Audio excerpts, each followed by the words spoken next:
Hello, Natroners, and welcome back to another episode of VFX with Natron. So, today we have an interesting idea. Well, we're going to start on a longer project. But we're going to investigate today doing procedural texturing, and we've done this to a degree in the past. We've sort of blended a couple things together and we made some fire that was procedural and stuff. But a lot of times when we do more complex things like really textury, feely stuff, we've downloaded it, like we downloaded the rocks last week, and or last episode, I should say. And we've downloaded just all kinds of things, but it really pays to be able to create your own things on occasion. Why? Because, well, if you don't ever have to worry about copyright. Why? Because, well, you made it, it's yours, you know, built it yourself, and thus you get to own it, and you could sell it or do whatever you want with it if you so choose, or you could give it away for free. Anyway, so the thing though about this though is you need to get past a certain point, and one of the things that I think a lot of people suffer from is that they don't know, they never take their textures far enough. They stop before they get to the point of it being sort of convincingly real. And if you don't take it far enough, you wind up with something that looks very artificial. Even when you do, you know, you could push it be further. There's more things that can always be done to add it, but the key cut thing comes down to, you know, at what point it does you bring it to. Oh, and another thing about procedural textures, I just want to solid track. My brain does that all the time, as we all know. Anyway, one of the other things about it is that procedurals, you can also animate them. So you can start off with something that is, you know, not or seems normal, and normal everyday things. Like, for example, we could take, in theory, what we're going to make, which is a parchment. In fact, here, let's take a look at today's goal. This is the parchment that we're going to be trying to make, this parchment texture. And it's not super duper complex, but it is decently complex. It's decently, you know, it's going to be more detailed than a lot of things. Anyway, I'm coming back here before we go over to Natron. I wanted to just say that because one of the things we could do is we could take any part of that procedural and we could morph it and change it. So we could literally change it to a totally new version of that and make new textures out of it. So we could make it scroll, or we could make it do all kinds of things that you really couldn't get off of a still image by default. So it's really useful to know how to make procedurals. I mean, we made fire. Fire was a prime example, as I said before. So, all right, I've you know, beat this down a bit, and I just thought I saw a spider crawling across my room, and I would have had to pull up my pistol and shoot it. Why, no more spiders around. Anyway, right. So let's hop over into Natron. All right, so in Natron, what we're going to start with is simple. We're going to start with a constant. And by the way, pretty obvious, I'm assuming everybody knows that my favorite particular texture for doing a lot of things, or favorite node for doing most procedural textures, is obviously the SE noise. Or SE-EXPR. You could build it that way as well, but we did that last time, and I feel like, hopefully that's not too loud. Things are coming from the other room. Laundry again. Anyway, so last time we made a procedural using using SE-EXPR. We did our animations with SE-EXPR, but this time we're going to do it with SE noise. So we're going to start off with a constant. Well, for our constant color, what we're going to do is go up here. Let's click on this, and lo and behold, we're going to pick this orange right here as our base for our thing. What we're going to do is we're going to make what I call the threads. That's the best way of thinking of it. We're looking at the threads of the inside of there's parchment's made up of pressed wood and bits, so we want to have this like fibers of what's behind it, and so we want to first make that, and we're going to do that of course with an SE noise. So there we go, SE noise, and we do it right on top of it. We're basically going to be chaining these together so that it comes one after the other after the other. And all right, so for our SE noise, let me get up this. We're going to drop down the physical size to 50, so we wind up with something like this. And then we're going to pop over to the color tab, and we're going to change the color to, whoops, nope, don't want to click on that. I want to click on this. And we're going to pick this color right here, and we're going to use that as our background. That's what the background thread bits are going to be. They're going to sort of fade between it, and this is just going to add a little bit of extra detail to them so that the threads don't stay consistently one color. All right, and let me make sure I have it. We have it. We want on the controls. We want it to be Fbm. And yep, that's all we have for that. All right, so another SE noise. There we go. And for this one, we're going to be turning this into changing the node type from, or the noise type, excuse me, to turbulence.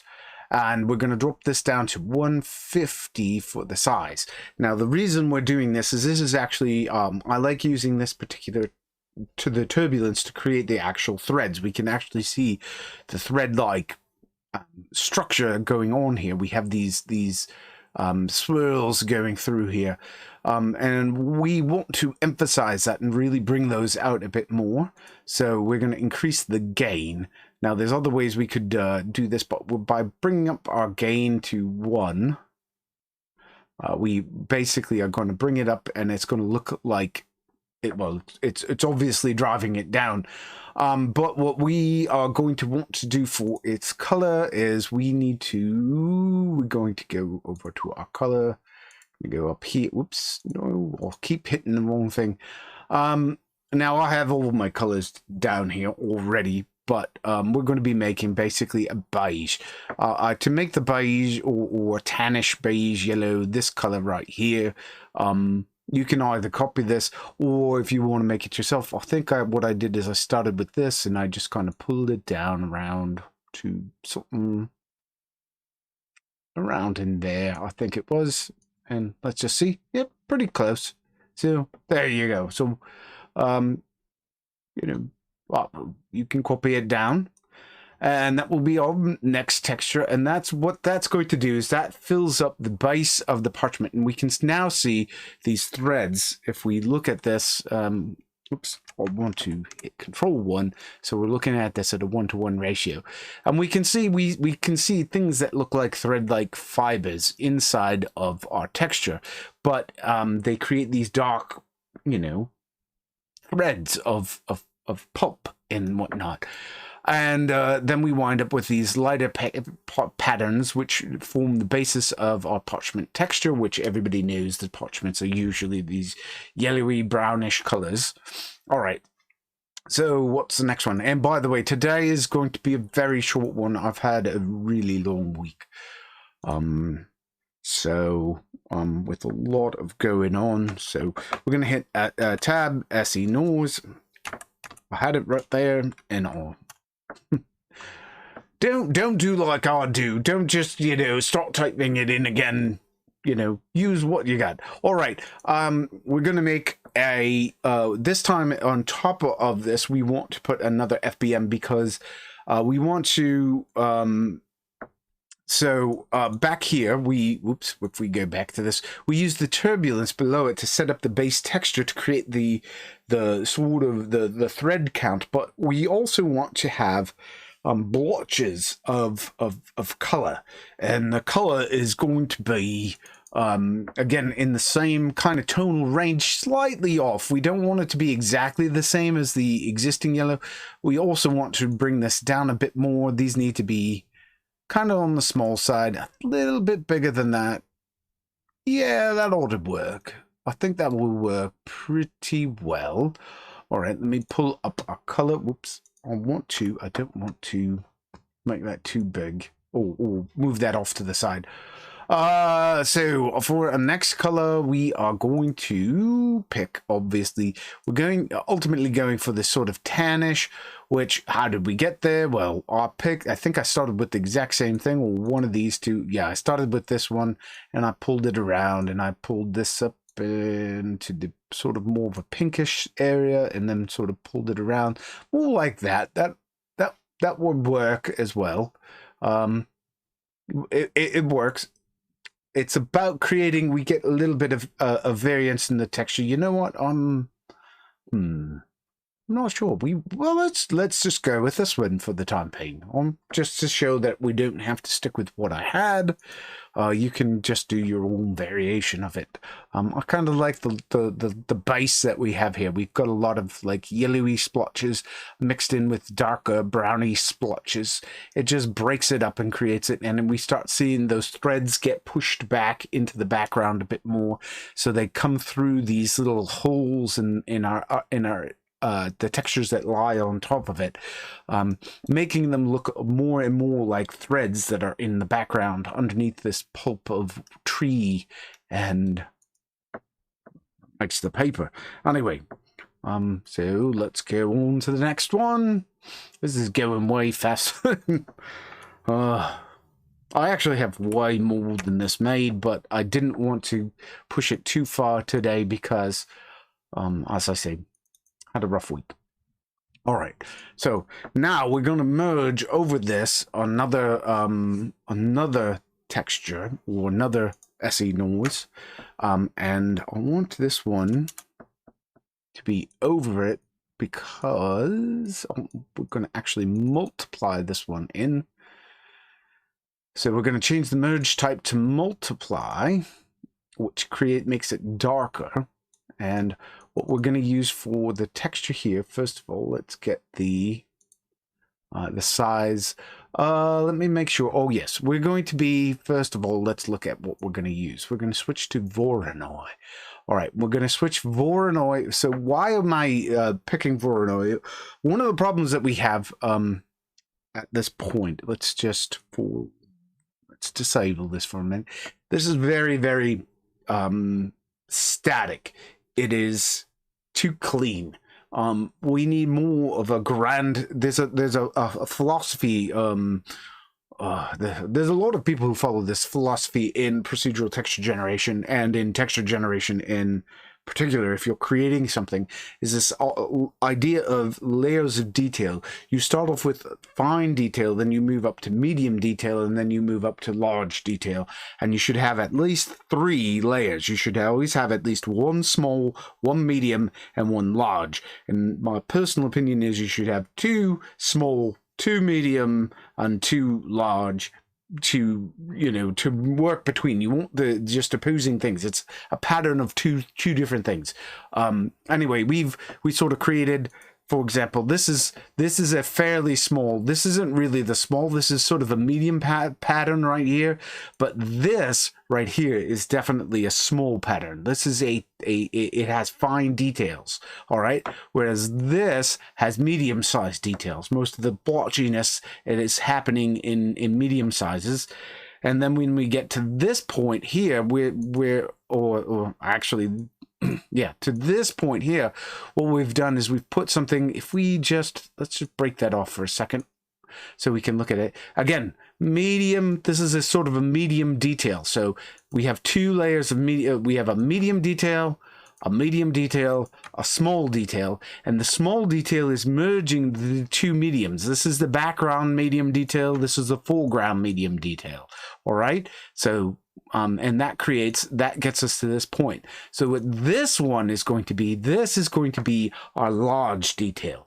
And what this is going to do is this is going to be lighting or altering the lighting, the overall lighting and shading of the texture around the overall parchment paper as we traverse across it. So let's bring it, we're multiplying something over it. All right, so we want to make this really big, so we want to go bigger than this. We want to go 400 should probably be about big enough. Now this is the wrong type of Veroni. We don't want I'm calling it Veroni again. Why is it? I'll think of macaroni. I'm sorry, Voronoi. But this is a Voronoi. And we're going to switch it to, there's all these different types of patterns that the Voronoi has. We're going to use, I believe, type 4, which is this.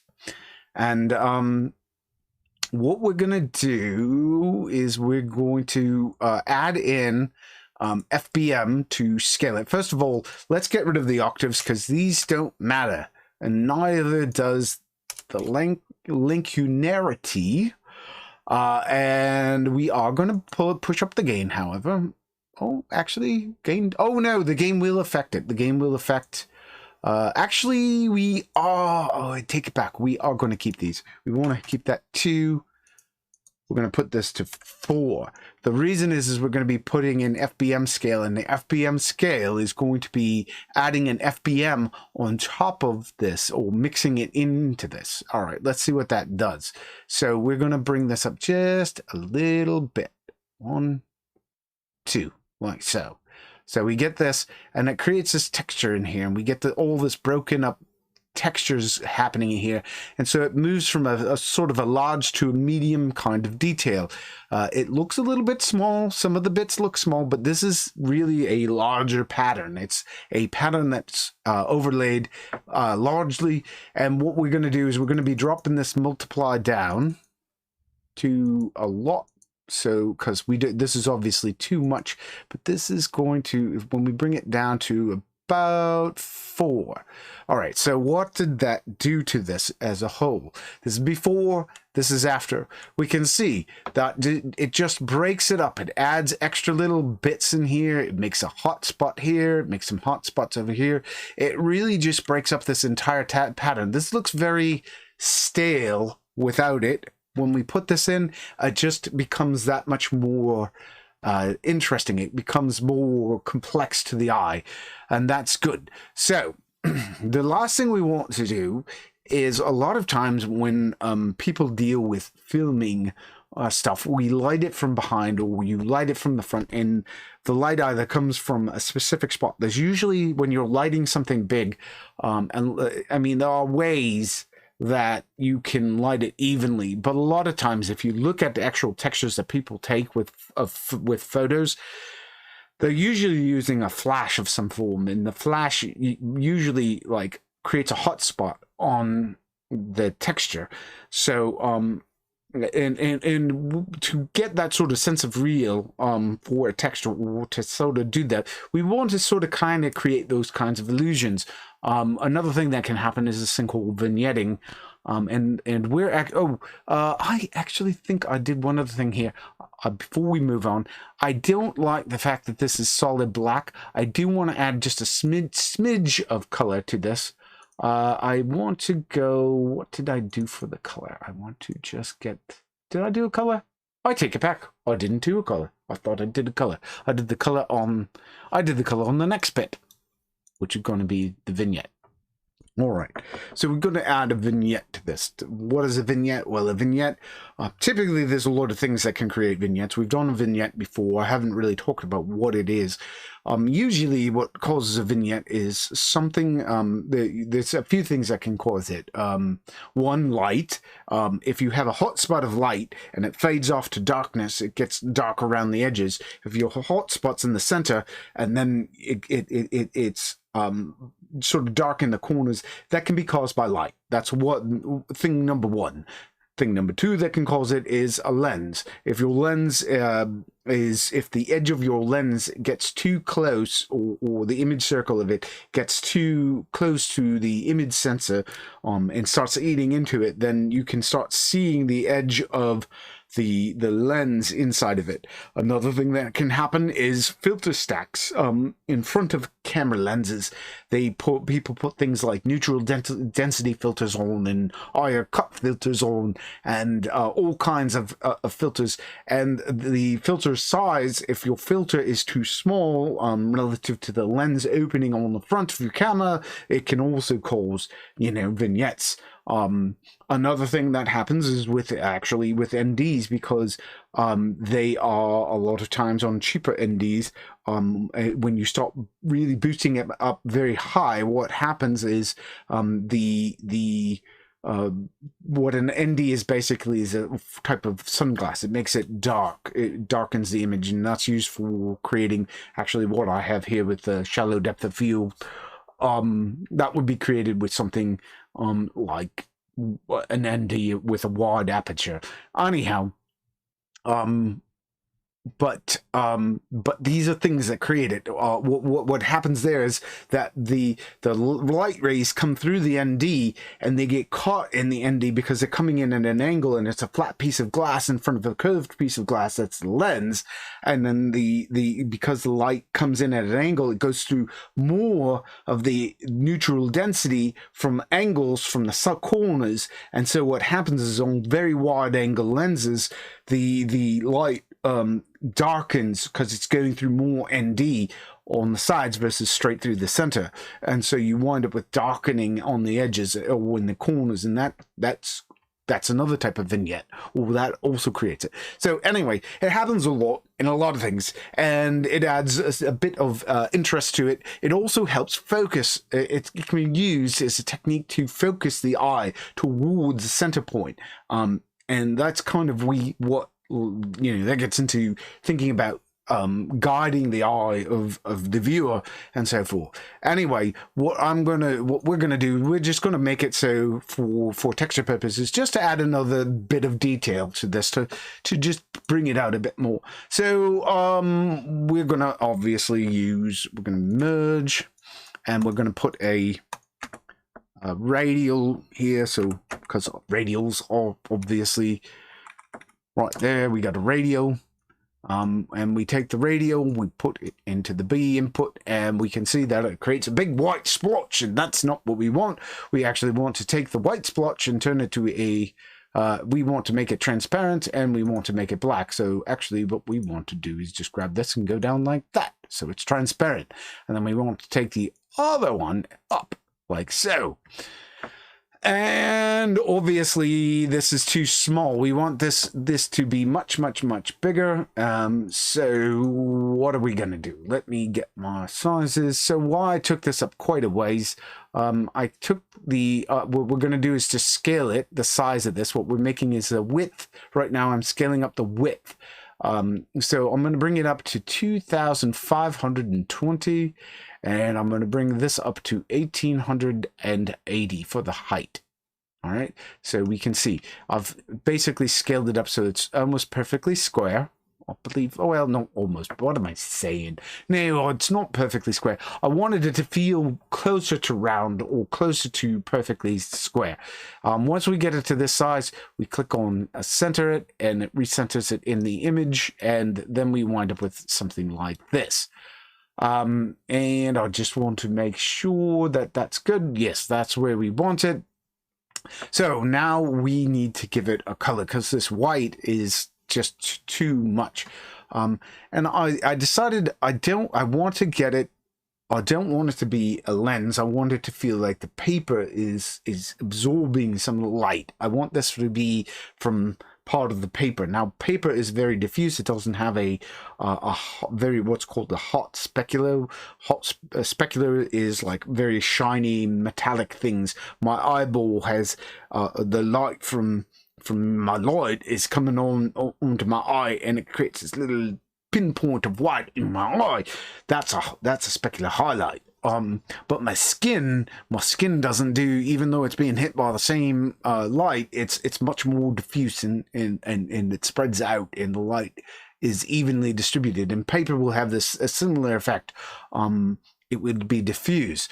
So what we're going to do is we're basically simulating. This area in the center here is our diffusion, and what we're going to do is on the edge, this is where the light has basically been absorbed and there's not enough light. So we're going to here, I'll just pick it. We're going to basically be using, I think it's this color right here.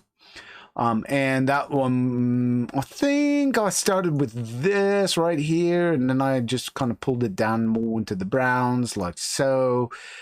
I think that actually may be all. I think I might have darkened it a smidge more, something like that. Anyway, we'll give it a shot. Let's see. Does it feel? All good. We'll go with it. All right, so. That's going to be the edge. That looks like it sort of falls into the colors of these inner. It looks very similar in tone to the inner lines inside the woven bits in the middle. Obviously this is too heavy-handed. So we want to just dial it back just a smidge, and instead of mixing it down, I'm going to just drop the alpha just a smidge. We're going to just drop that. Actually, we don't have to drop it much more than that. Do I want to? Kind of like it, like right like that. That just, we still have lots of detail, but it creates this like edge. It really makes it so we start seeing all these textures off on the edge and whatnot. And so we wind up with this really pretty image here. Now, we do have a problem here. I'm going to flick on this, and we can see checkerboard through this. So that means that this is obviously, there's transparency is making it down to this point, and we don't want this, because this is going to be the background for our next bit, our next project, or next episode on this topic. We are going to want to make this solid so that things can lie on top of it. This is our background. So how are we going to do that? Well, the easiest way, there's a lot of ways we could do this, but the way I typically do it is I add a shuffle node. This sometimes causes people confusion. All we have to do is go into the shuffle node. It usually comes in, it's feeding in on the B channel. All we have to do is go to our alpha, change it from B alpha to 1. And when we do that, if we go here and we click on this, lo and behold, let's see before, after. So now we have a solid actual piece of paper, and pretty much that's all there is to making this particular texture. It's very, very simple. We even changed up the colors a little bit. It's not exactly the same. I kind of like what we've got right here. I'm perfectly happy with it. It looks like a parchmenty kind of texture, and it would be perfectly good for a pirate map. I would be perfectly happy scribbling my map on here. Just don't take my treasure. All right. And Natron. Oh, Natron's doing the whole lost a bit of... You know what? We didn't do this last time. We're going to just... Natron, I hate it when you do little things like that. Take this. Oh, because we can. All right. So, back to us. All right.